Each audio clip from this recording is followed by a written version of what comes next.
I've worked on the disease to please a lot. And as you've heard me say, that in 1989, I had a really big breakthrough with that, reading Gary Zukav's book on intention.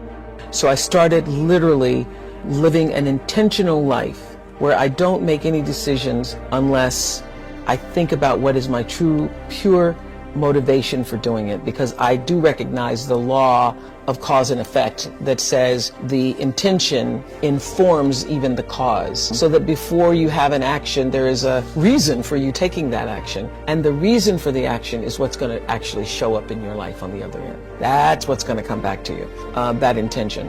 So that helped me a lot with the disease to please, because I was always giving, and then I was always so thrown when people would come back and ask for more. And I couldn't understand why they were asking for more. Well, people ask for more because your reason for giving it is so that they think that you're nice. That's your real intention. Well, they do think you're nice. They do think you're nice, and that is why they keep coming back. They come back because you're the nice one.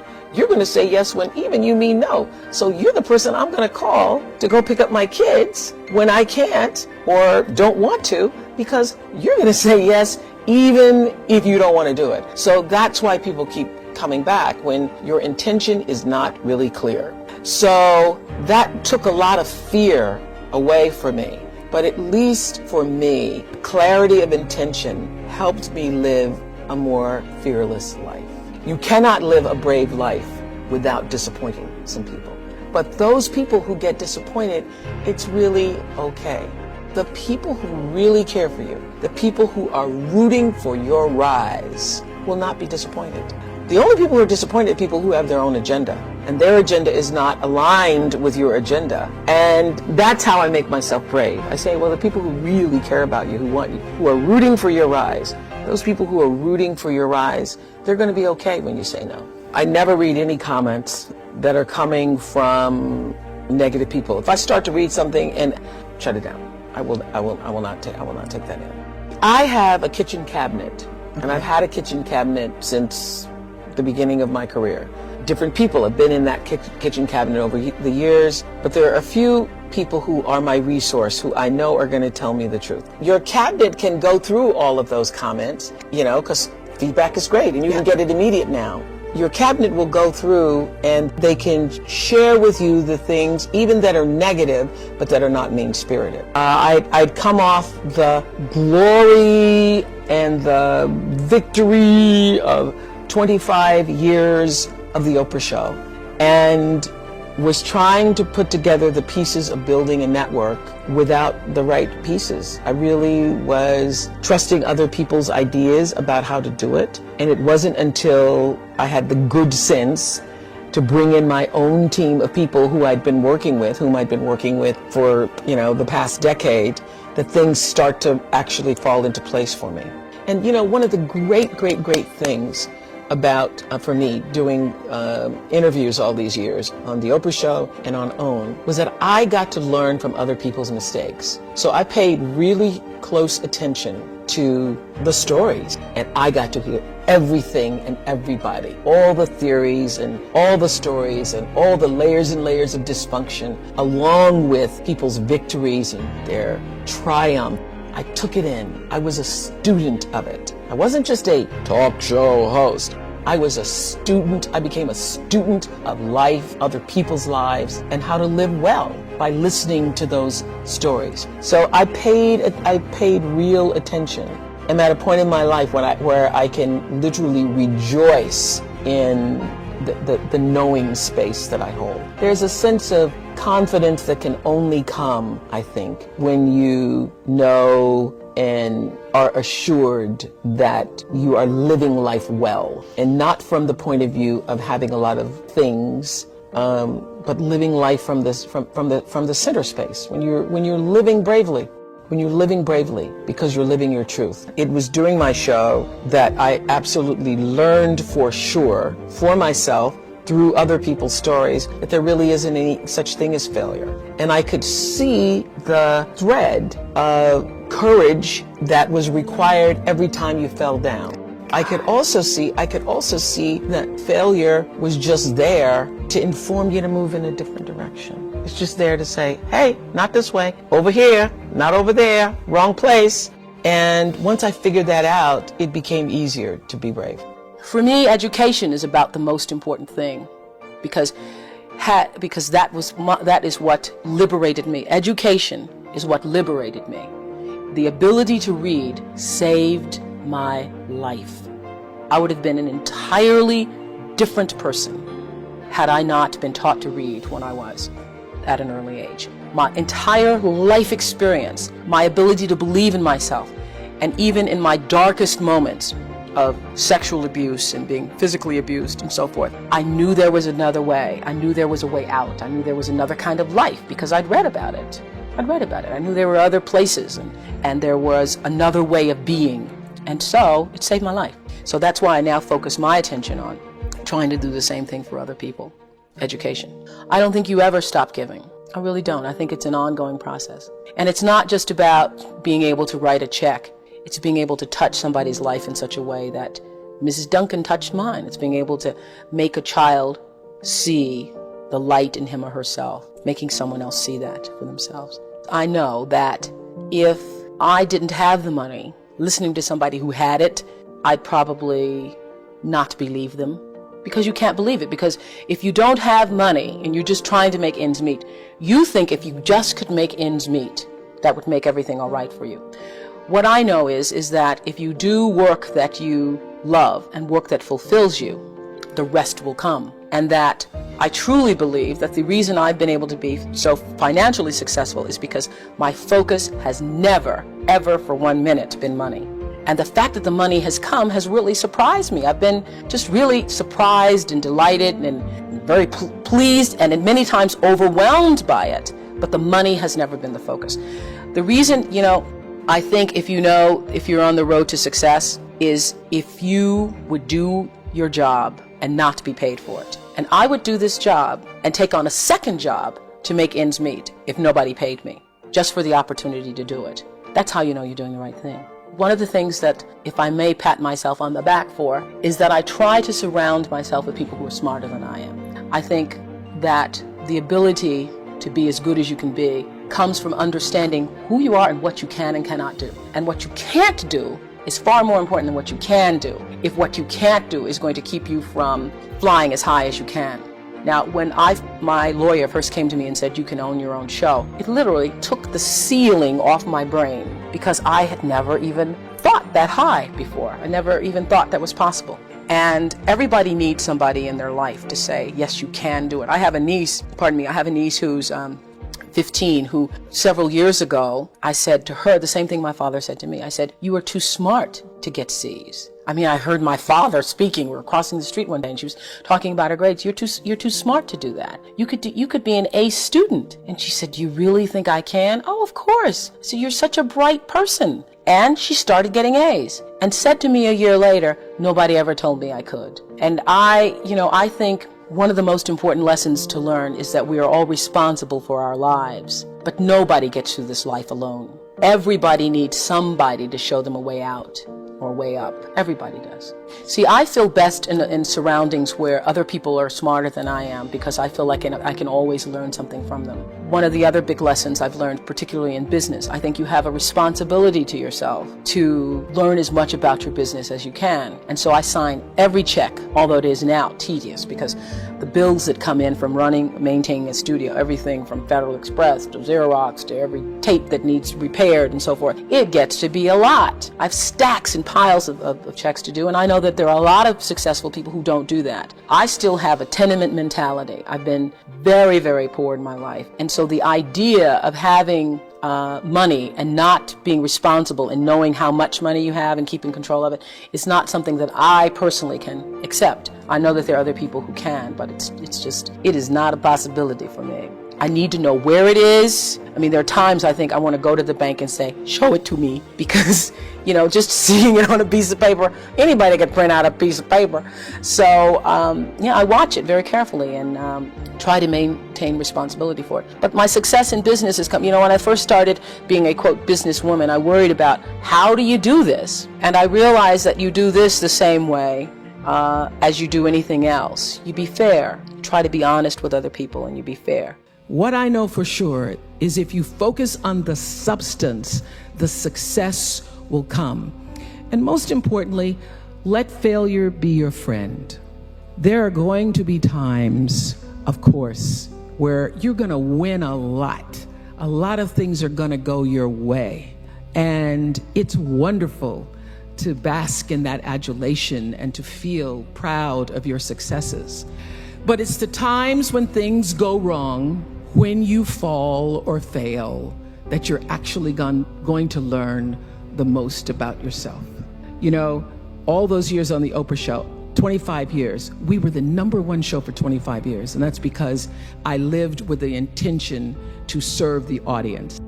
When I was able to shift the paradigm to start to looking at, wow, what I have instead of what I don't have, what I have instead of what I thought I'd lost, I was able to begin to turn things around.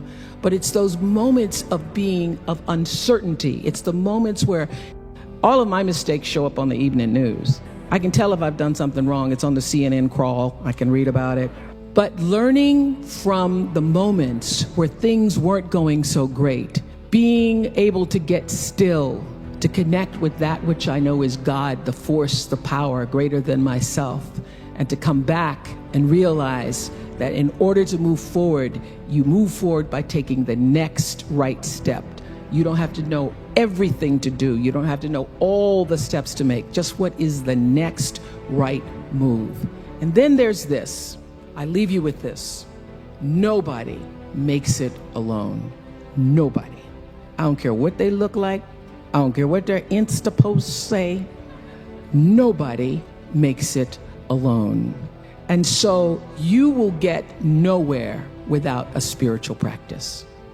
You need a spiritual practice. And by that, I mean not necessarily religion. For some people, it is church. For some people, it is meditating. For some people, it's dancing. For some people, it's singing. But you have got to find a way to nurture that which is the essence of you. You've got to find a way to continually give back to yourself. I am committed to service. Service through my work, service through my life's purpose.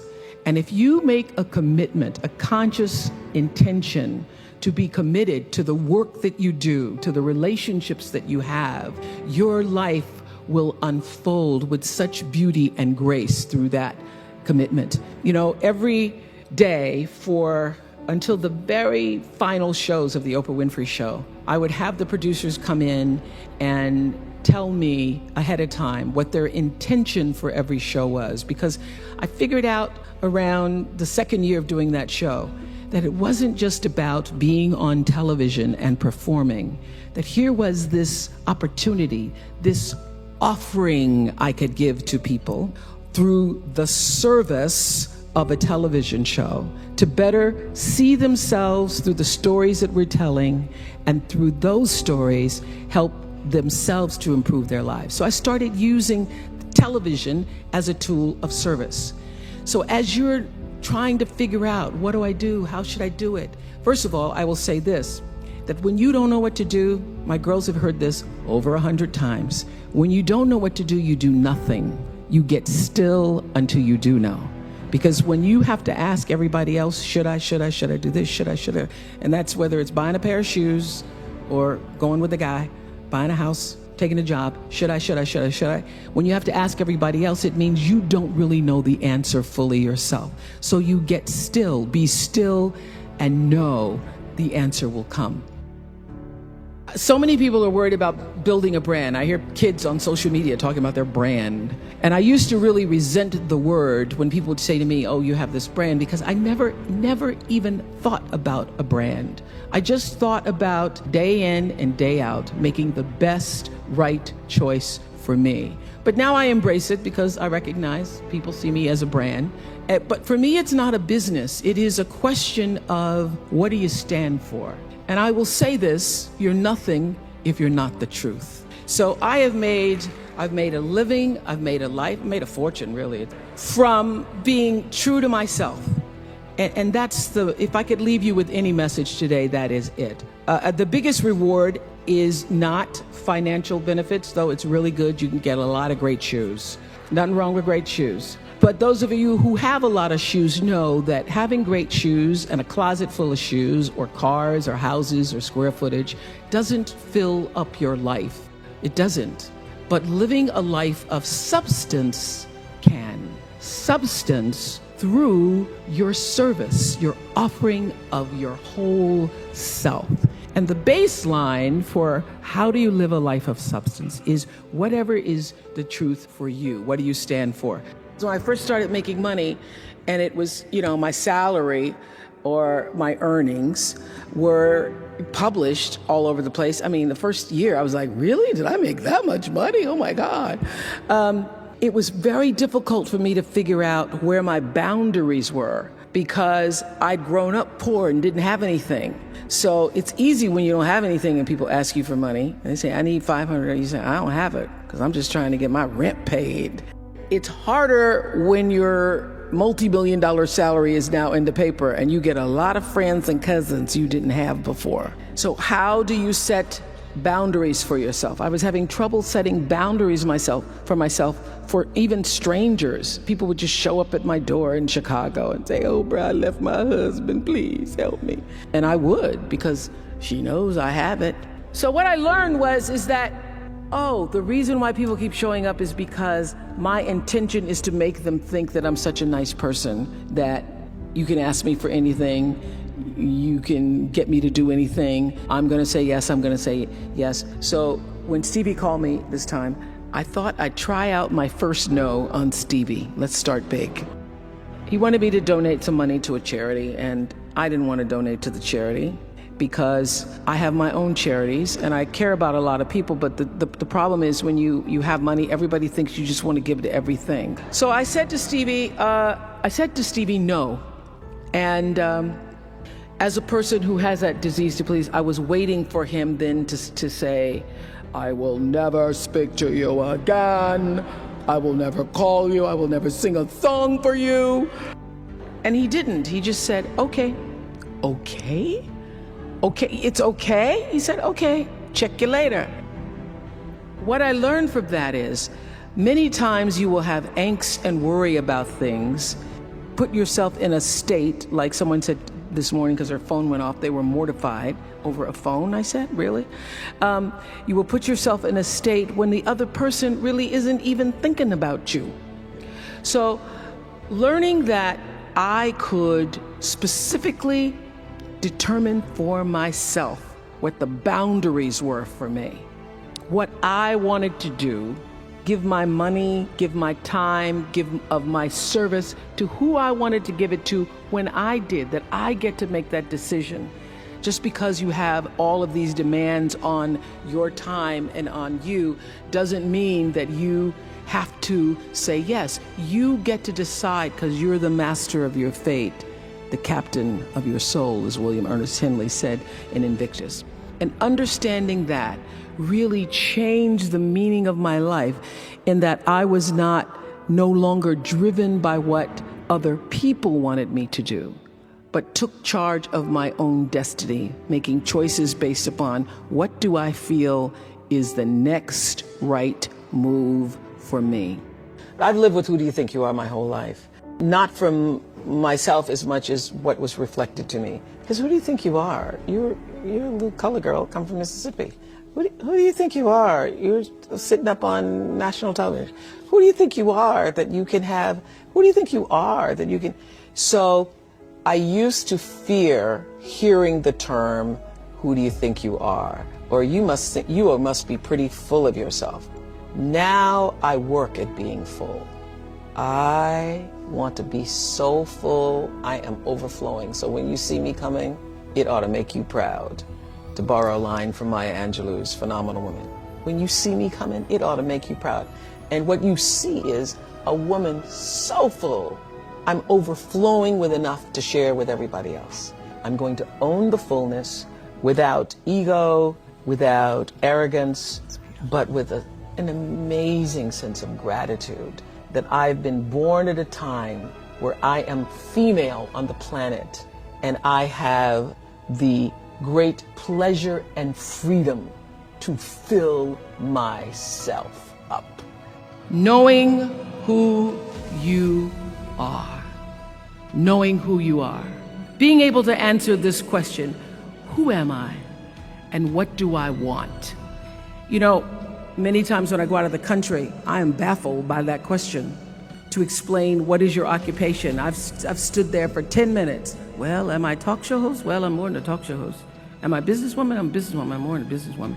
Am I an entrepreneur? I'm more than an entrepreneur. So I just leave it blank or self-employed. So I'm not asking for the roles that you play as daughters. I'm not asking that question. What are the roles that you play as a daughter, as a friend, as a sister? You're going to be a lawyer. You're going to teach. You're going to be a pharmacist. I'm asking the bigger question of who am I?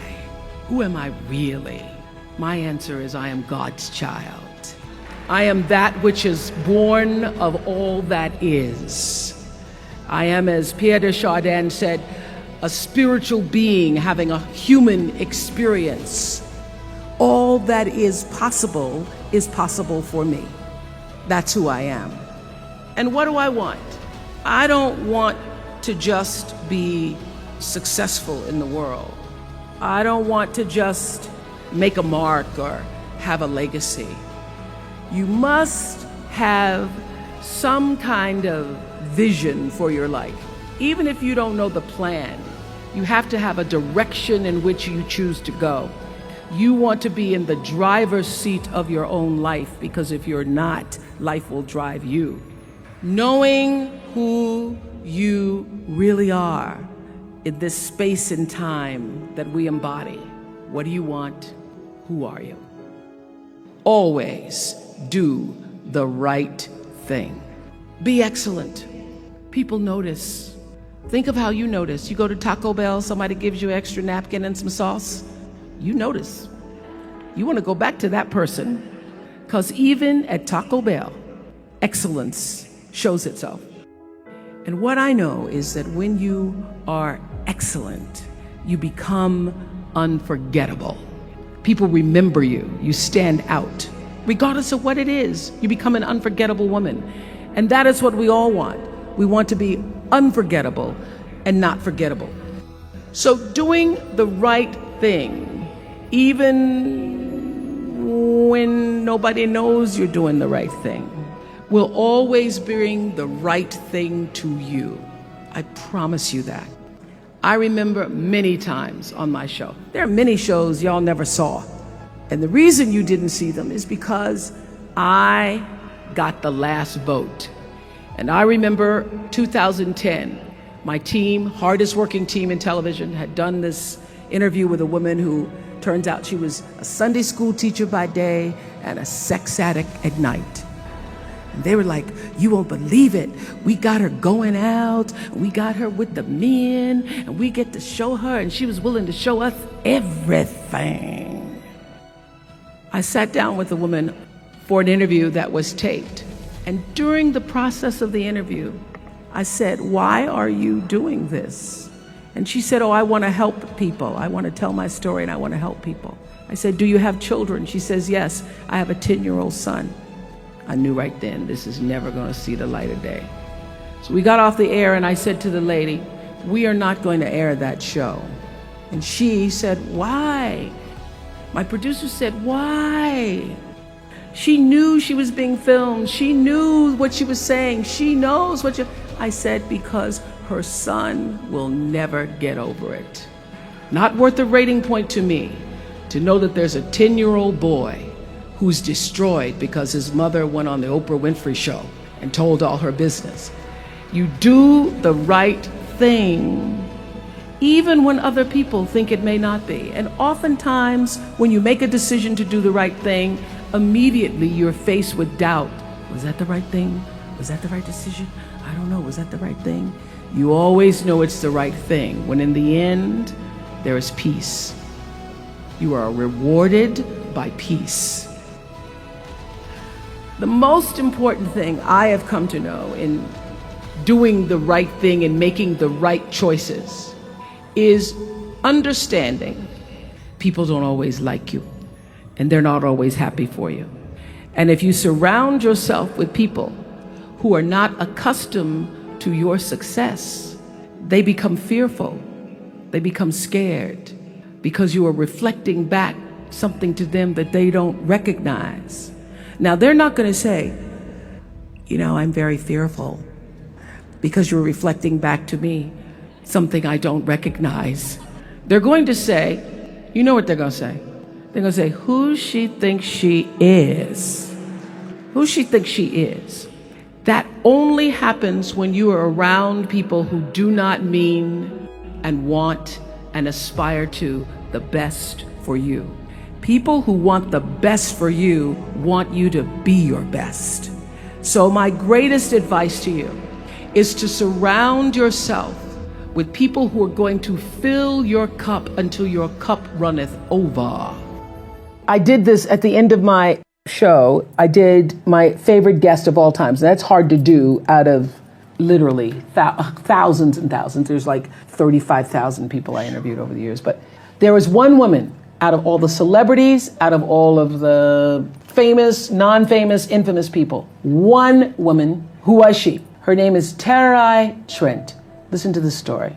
Terai Trent, born and raised in a village in Zimbabwe. 11 years old, she's doing her brother's homework. She wants to go to school. Her father says, no, the boy has to go to school. You can't go to school. So she starts doing her brother's homework. She does her brother's homework. He goes to school. He gets all A's on his homework, yet he doesn't know the answer to the question. The teacher comes to the village to say, what is going on here? This boy doesn't know the answers, but his homework's perfect. She finds out that Terai, his younger sister, is doing his homework. She begs the father to let Terai go to school. The father says, no, she can't go to school. Finally, he marries her off. She marries at 11 and a half years old. She gets married. She has 3 children by the time she's 18 years old. A woman comes to the village from an NGO, Heifer International, and asks, what are your dreams? This is gonna make me cry. Asks her, what are your dreams? This child has never thought about what her dreams were. She says, write down your dreams. She writes down her dreams on a piece of paper and she folds them in a tin can and she buries them under a rock. The first dream was to be able to go to a school in the United States of America and get a college degree. She ends up, through some miracle of the NGO, going to the United States. She gets a 4-year degree in 3 years. She goes back to the rock in Zimbabwe. She writes her next goal on the piece of paper. She buries it under the rock. She writes, I want to get a master's degree. She goes back to the United States. She gets a master's degree. She goes back to the United States. She gets her master's degree. After the master's degree, she goes back to the rock in Zimbabwe. She writes down her final goal is to get a doctorate degree. And last year, she became Dr. Terai Trent. I found her in the Nicholas Kristof's book called something the sky, underneath the sky or the sky. And I was reading the story. I had Nicholas Kristof on the show. Nicholas Kristof, the famous New York Times writer. She wasn't there. She wasn't a part of the show. I'm reading the story. I can't believe this book, the story of this woman, as I'm reading the story.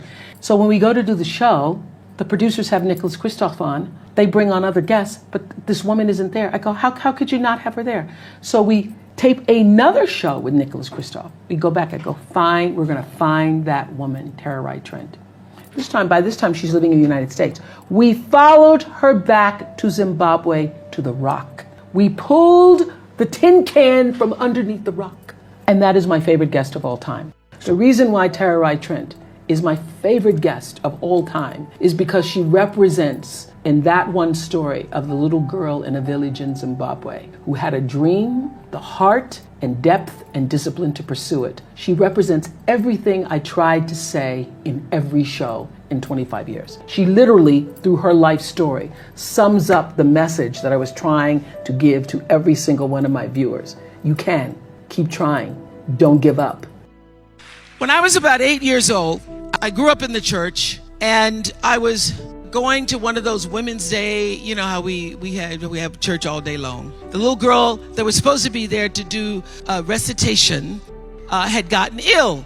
And so they said to my stepmother, we need a little girl. Can Oprah come back and do a recitation this afternoon? My stepmother said, yeah, I'll have her back here this afternoon. So this, church ain't over to 1:30. So by 4 o'clock, I had gone home and learned to recite Invictus by William Ernest Henley. It starts out of the night that covers me, black as a pit from pole to pole, I thank whatever gods may be for my unconquerable soul. I was reciting it and doing the pit from pole to pole. I didn't know what I was saying. But at the end of the poem, there's the stanza that says, "It matters not how straight the gate, how charged with punishment the scroll. I am the master of my fate. I am the captain of my soul." Now, my little 8-year-old brain didn't really fully understand the power and depth of those words, but they sounded good enough for me to write them down and put them on my mirror. And those words, "I am the master of my fate, I am the captain of my soul," became a mantra for me. What it said is, I am responsible for the choices that I make in my life. I am responsible. Obviously, I grew up and was better able to articulate what those words really mean. And I discovered in physics class the third law of motion. You remember what that is? It's called Newton's law. And it says, for every action, there is an equal and opposite reaction. So what does that mean? That means everything that you are putting out into the world, every action, there is an equal and opposite reaction. It means no matter what you do, the energy of what you do, what you say, and most important, the energy of who you are is going out into the world, into your relationships, and that energy is always coming back to you. You are responsible for the energy that you are pulling out into the world, because that very energy, bam, is coming right back to you every single time, whether you believe it or not, because it is law.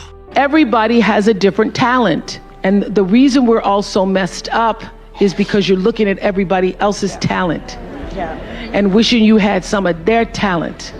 All the energy that you spend thinking about, wishing about, being jealous of, envious of anybody else is energy that you're not only putting out, it's going to come back to you negatively, but you're taking that away from you.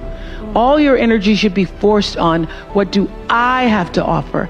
What do I have to give? How can I be used in service? Because Dr. King's message of not everybody can be famous, but everybody can be great, because greatness is determined by service. And there is not a job in here that you can do that you don't switch the paradigm to service and not make that job more fulfilling. I don't care what the job is. If you say, I'm a singer, I'm a dancer, I'm an artist, I'm a teacher, I'm a nurse, I'm a doctor, I'm a janitor, I'm a clerk, if you say, if I look at this from, how do I use this in service to something bigger than myself? It no longer becomes a job. It becomes an offering to the world. Nobody's journey is seamless or smooth. We all stumble. We all have setbacks. If things go wrong, you hit a dead end, as you will. It's just life's way of saying, time to change course. So ask every failure. This is what I do. Every failure, every crisis, every difficult time, I say, what is this here to teach me? And as soon as you get the lesson, you get to move on. If you really get the lesson, you pass and you don't have to repeat the class. If you don't get the lesson, it shows up wearing another pair of pants or skirt to give you some remedial work. And what I found is that difficulties come when you don't pay attention to life's whisper, because life always whispers to you first. And if you ignore the whisper, sooner or later, you'll get a scream. Whatever you resist persists, but if you ask the right question, not why is this happening, but what is this here to teach me?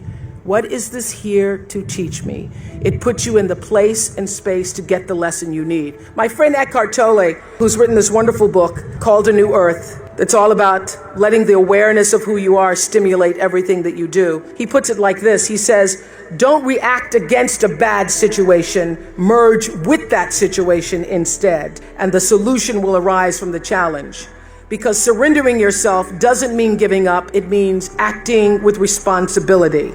Okay, many of you know that, as President Hennessy said, I started this school in Africa, and I founded the school where I'm trying to give South African girls a shot at a future like yours. And I spent 5 years making sure that school would be as beautiful as the students. I wanted every girl to feel her worth reflected in her surroundings. So I checked every blueprint, I picked every pillow, I was looking at the grout in between the bricks, I knew every thread count of the sheets, I chose every girl from the villages, from 9 provinces, and yet last fall I was faced with a crisis I'd never anticipated. I was told that one of the dorm matrons was suspected of sexual abuse.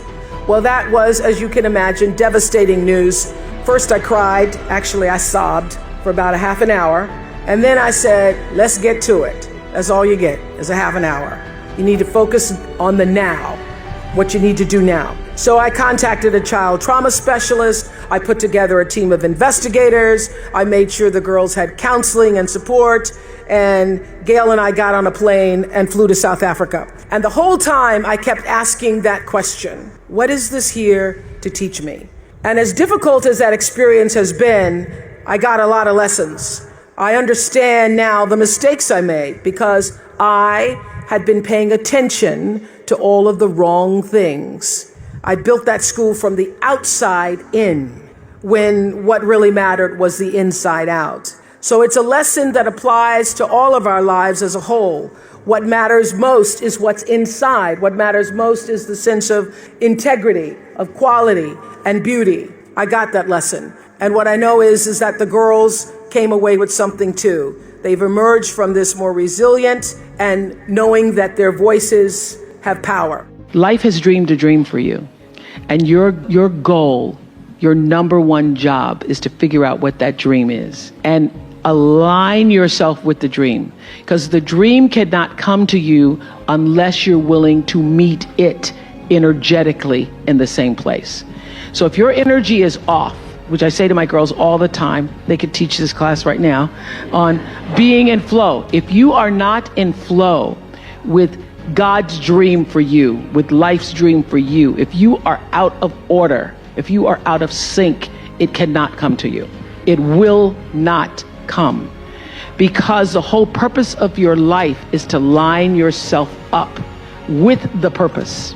And so if you are operating in fear, if you are operating in jealousy, jealousy will kill you. When you are synced up with life, life just gives to you. It opens doors, it creates experiences, it allows you to meet people, things show up you never thought were going to show up, and you are doing what is the purpose of your soul being. I have paid attention to my life because I understand that my life, just like your life, is always speaking to you, where you are, in the language, with the people, with the circumstances and experiences that you can understand and interpret if you are willing to see that always life, God, is speaking to you. Now, it took me a while to actually really get this and to understand it, but once I did, I started paying attention to everything. Letting go of energy that's clouding your vision and holding you back. It's a life practice that I learned long ago that has freed me so many ways. It's a fact that holding grudges against somebody who's done you wrong, or replaying, revisiting hurtful situations in your head over and over, only weighs you down and prevents you from being who you're meant to be right now, because you're still energetically holding on to the past.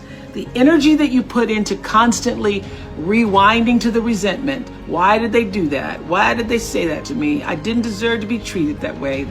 All of that only keeps you stuck. It will never change what happened. You gotta press stop and reject the urge to keep replaying so that you can then fast forward into the now for yourself. You know, a lot of people think that holding on to things that disempowered them is going to somehow magically turn it around. As I said in my message a couple weeks ago about forgiveness, you have to release the notion, give up the hope that the past could have been any different. And you also must release the idea that people would do what you might do in any given instance. This is a big one. I had to learn and relearn before I actually got it. Expecting people to do what you would do in a situation only leads to your disappointment, not theirs. They're going on with their life. So let people be who they are, and either you accept it or you don't. Not doing that keeps you stuck in a circumstance that actually costs you time, costs you energy. And I can guarantee that oftentimes the person on the other side of the bitterness you're holding on to, they're not even thinking about you. In fact, they probably have just moved on. They certainly aren't obsessing the way you are. Think of it like letting go of any bad habit that just doesn't serve your well-being. Not an easy task. Taking the road to a more enlightened, healthy existence never is. So this is what I want to ask you to ask yourself. Why am I holding on to this? How is this serving me? And really think about the answer. Maybe it makes you feel validated. Maybe it makes you feel righteous. Or maybe taking on the pain is your way of recognizing the injustice so that even though it won't be made right, it can at least not be forgotten. Then I ask you, again, ask yourself, do you want to be right or do you want peace? Woo! This was huge for me. The unfortunate fact is that having both may not be possible. And also you may never get your moment of righteousness, so why wait for it? Choose peace. What I know for sure is that in this world, time is a moving on, and it's our most valuable commodity. You can never get it back. So staying in that loop, playing it over and over in your head of hurt only amplifies your pain. Let it go. Exhale, make room in your heart for something that is uplifting. Surround yourself with people who want the best for you. You have the ability to shift the DNA of your spirit and control how you perceive life. So why not lighten your load and let it go?